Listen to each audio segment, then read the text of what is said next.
പരശുരാമന്റെ കഠിനമായ ശിക്ഷണത്തിൽ തന്റെ കൂടെ നിന്ന് പൊരുതിയവൻ, ആയുധവിദ്യയിൽ അതുല്യമായ കഴിവ് തെളിയിച്ചവൻ, സാക്ഷാൽ ദ്രോണാചാര്യർ. തേടിയ വള്ളി കാലിൽ ചുറ്റി എന്ന അവസ്ഥയിലായിരുന്നു ഭീഷ്മയപ്പോൾ. കൊട്ടാരത്തിലെ ഗുരുവായി ദ്രോണയെ ഭീഷ്മ സ്വാഗതം ചെയ്തു. കുട്ടികളുടെ ഇടയിലുള്ള വഴക്കുകൾ തീർത്ത് ഒരുമിപ്പിക്കാൻ പറ്റിയ ഒരു അവസരവും ഇതാണെന്ന് ഭീഷ്മ വിശ്വസിച്ചു.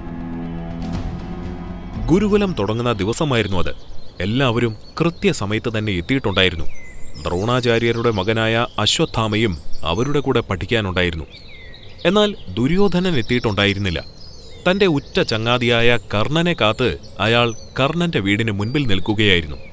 പാണ്ഡവരുമായി തെറ്റിയതിൽ പിന്നെ എല്ലാ കാര്യത്തിലും കർണനാണ് ദുര്യോധനന് കൂട്ട്. ആദ്യമായി ഗുരുകുലത്തിൽ പോകുന്നതിന്റെ സന്തോഷത്തിലാണ് കർണൻ. ഗുരുകുലത്തിലേക്കുള്ള ദുര്യോധനന്റെ ക്ഷണം കിട്ടിയതിനു ശേഷം അയാൾ വേറെ ഏതോ ലോകത്തായിരുന്നു. സ്വന്തമായി പരിശീലനവും അയാൾ തുടങ്ങിയിരുന്നു.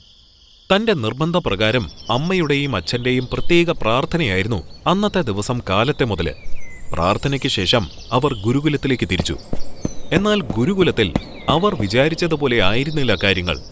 കർണനെ കണ്ടപ്പോൾ പാണ്ഡവരുടെ മുഖത്തെ നെറ്റിച്ചുളിഞ്ഞു, പ്രത്യേകിച്ച് ഭീമന്റെ.